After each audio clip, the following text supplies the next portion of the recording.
live from the O'Hara Construction Studio in downtown Jackson. It's the Bart Hawley Show. I'm David Rice, inviting you to join Bart and his guests. Interim President and CEO for the Mosaic Clinically Integrated Network and Medical Director for Occupational Health for Henry Ford Jackson, Dr. Cortland Catan. From Family Service and Children's Aid, Director of Customer Service, Cheryl Price. Jackson TSC Manager from MDOT, Kelby Wallace. From the Michigan Theater of Jackson, Executive Director, Steve Tucker. And for the community-wide Easter dinner, Elaine Crosby. And now, here's Bart. Thank you very much, David, and good afternoon, everyone. Great to have you with us today on a cold spring April afternoon. Right now it's 35 degrees with a wind chill, yes, a wind chill of 28. And it won't get much warmer today. Partly sunny and a high of 38. Winds 11 to 13 miles an hour. Cloudy tonight, then gradually clearing, and the lack of cloud cover will allow our temperature to drop to 22 degrees. Normally our high on April 8 is 55 degrees. That's where we should be. A good 20 degrees below normal day and night. And we're not done with winter. Wednesday, a chance of snow showers, rain and snow showers in the afternoon, clouds increasing, winds increasing. We are being told little to no accumulation, but it's possible we'll see some snow on the ground, and that will continue into Wednesday night, then rain on Thursday, and maybe some snow showers mixed in. A high on Thursday of only 43 degrees. Things get better. I'm getting there. On Friday, mostly sunny, 49. Saturday, sunny, 56. Sunday, mostly sunny, 62 for Palm Sunday, and Monday, sunny and a high of 70. So it's coming. Just hang on a few more days and we'll get there. And does it seem like it's windier than ever before? It turns out it is. We've got climate data for the month of March. Winds this spring have fueled unusually widespread wildfires, deadly dust storms, downed trees, power outages, property damage, floods, and when you combine that with an early emergence of spring leaves, the blustery conditions might also be having an impact on your allergies. Data shows that it has been the windiest start to spring in nearly 50 years, and that's according to wind anemometers and other atmospheric data. Second windiest March on record ever, and Michigan had the windiest March ever. It was windier this March in Michigan than ever before in our history. We're supposed to clap? Like, we get an award? I think we should. Is that good or bad? I don't know. That's a new record. Yeah. Yes. All right, we set a record. Wow. So if you thought, and I did, I thought, you know, all over the last several weeks, I thought, man, it's so windy, and it is. It's just windy. It's what is it, Brandon? Global warming. That's it. That's it. Let's look outside. We have look from the sky cam looking east. It does look nice, but it is cold. It is cold. Yeah, the sun feels good. I feel bad for all the kids in spring sports this week. Game on. And I think pretty much if the weather is dry, they're playing. Yeah. Things like baseball and softball, if it's wet. Your granddaughter played yesterday, didn't she? That's right, track and field. Soccer, yeah. Track and field and soccer, they will play in any condition. Baseball and softball, they're a little more fragile. Yeah. But tennis, they'll play unless it's raining. So, yeah, if you've got spring sports, they're out there tonight. Today is the weather brought to you by Kelly Express. Thanks, Kelly Express. Great snacks, savings on beverages, and the walk-in beer cooler is awesome at several locations. The pizza special this month, two-item pizzas for just $25, and that's available at the new location where they're offering full-service kitchen, Michigan and Robinson, plus Grass Lake, Napoleon, South Street, Jefferson Road, County Farm Road, and Grass Lake. Check it out. It's awesome pizza. Today is Free Cone Day. I wonder if Kelly Express is offering the free cone. They've got those for real ice cream machines in some locations. It's National Dog Fight Awareness Day, National Empanada Day, and that I think it's like a pasty. Empanada is? Yeah, I think we made those on Food Circus with the fire department. Oh, they made empanadas. Is that what they are? Empanadas? Yeah, kind of. Yeah. Kind of like, yeah. It's Zoo Lovers Day. On this day in 1974, and I remember this day, I was a senior in high school. Hank Aaron of the Atlanta Braves hit his 715th career home run, breaking Babe Ruth's legendary record of 714 homers, 53,775 people, the largest in the history of the Atlanta Fulton County Stadium. They were with Aaron that night to cheer when he hit a fourth-inning pinch off the Los Angeles Dodgers' Al Downing. However, as Hank Aaron was an African-American, he had received death threats and racist hate mail during his pursuit of baseball's most distinguished record. He hung up his cleats in 1976, finishing with 755 career home runs.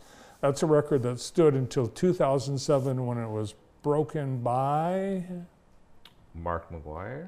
No? Oh, 2007? I'll give you a Sammy hint. Sosa? Steroids. Sosa? Barry Bonds. Oh yeah, Bonds. Yeah. They're all like juiced Yeah, up. well, they were all. And Barry Bonds actually admitted, yes, I was using steroids. His head got bigger. It's like literally. yeah, and like Lance Armstrong and everyone else. So he continued his career in baseball. He became an executive with the Atlanta Braves. He passed away in 2021 at the age of 86. Another baseball history note, on this day in 1975, against the New York Yankees in Cleveland, the Indians' Frank Robinson became the first African-American to manage a game in Major League Baseball. He was also on the team. He bats second, homered in his first at-bat as Cleveland won 5-3. Nearly 28 years earlier, Brooklyn Dodgers' Jackie Robinson, no relation to Frank, became the first African-American to play in the big leagues. And on this day in 1820, the famous statue, the Venus de Milo, and it's famous, I think, because it has no arms. It's one of the star attractions at the Louvre Museum. It was discovered on the Aegean island of Milos. Milos, Venus de Milo, that's where it got its name, Venus of Milo. Of Milos Island in Greece, and they found it and they thought, where's the arms? It came like that. It obviously had been sculpted as a full person, but the arms got lost in something, maybe a landslide or something. It was buried, they found it, and they think, and we don't know for sure, but they think it was made by the sculptor Alexandros of Antioch in a depiction of Aphrodite, the ancient goddess of love. Can't love without arms. Yeah. Well, you can. You could, yeah. You could, yeah. Now on to Today in the J, brought to you by Experience Jackson. We've got a few things going on today. Tonight, it's a musical collage happening at Jackson College. Music lovers are in for a treat as all of the Jackson College music ensembles come together for an unforgettable evening of live performance. It's at 7 p.m. at the Potter Center Music Hall, and it's free. So come on out. Brandon's going to be there. And you, along with Brandon, will enjoy a concert featuring the talents of the Jackson College Community Concert Band, Vocal Point, the Jazzy Jets, and the JC Drumline. This concert offers a diverse musical experience. The Community Concert Band will present a selection of stirring instrumental pieces. Vocal Point will captivate with their harmonized vocal arrangements. The Jazzy Jets will bring energy with their signature jazzy sound, and the JC Drumline will provide electrifying rhythms to round out the evening. Should be a fun, fast-paced musical event for all ages. Tonight, come on out, it's free. The PBA Players Championship continues at Jack 60. Today they've got two qualifying rounds, one going on now and then the next one at 5 p.m.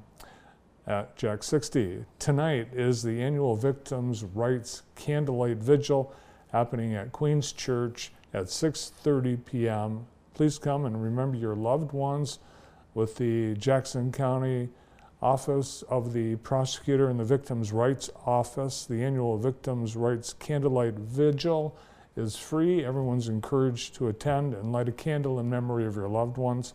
All are welcome refreshments. Light refreshments will be offered following the service, hosted at Queen of the Miraculous Metal Church tonight at 6:30. And there's Nerdy Pop Trivia Night at Agma. That's happening at 6:30. It's a free, fun-filled meet and mingle trivia night hosted by Cody from Lockwood's Loot. 3 rounds of thrilling pop trivia tonight at Agma Brewing, 129 East Michigan Avenue in downtown Jackson. And that's it today in the J, presented by Experience Jackson. We've got some construction underway, a playground being constructed at Keeley Park at the entrance of the fairgrounds. This new construction is a farm-themed playground at Keeley Park. It's celebrating the long-standing roots of agriculture, home to the Jackson County Fair since 1854. The playground includes play features that represent barns and farm animals. Excavation work and installation has begun, and the site is surrounded by construction fencing, and they're working even in this weather. This is what it looks like so far, and in the previous photo, that's what it's going to look like when it's all done. The project will wrap up with concrete and fencing work and should be completed by mid-May, and it's fully funded by donations made possible through generous support from the Alvin Glick Foundation. A new feature at the entrance of Keeley Park coming this spring. Our sponsor of the day today is the Jackson County Intermediate School District. Thanks to the JCISD for all the great services they provide our community, and thanks for partnering with us here at JTV. We're all enjoying water from Tri-County Water. Thanks so much to the family-owned Tri-County Water, serving our community and South Central Michigan since 1966. We have a great lineup of guests on the show today, starting with Dr. Cortland Katayan from Henry Ford Jackson Hospital. We'll hear how we fared through the winter and early spring. Also on the show today, Cheryl Price from Family Service and Children's Aid. Calby Wallace will have construction updates from the Michigan Department of Transportation. He is the Jackson Transportation Service Center manager. Steve Tucker from the Michigan Theater of Jackson. They've got one more weekend of Jesus Christ Superstar and some other events that have recently been added. Andy Lane Crosby will preview the annual community-wide Easter dinner that is hosted at Queens on Easter Sunday. All this and more here today on JTV. Nice to have you here. And we get started right after this.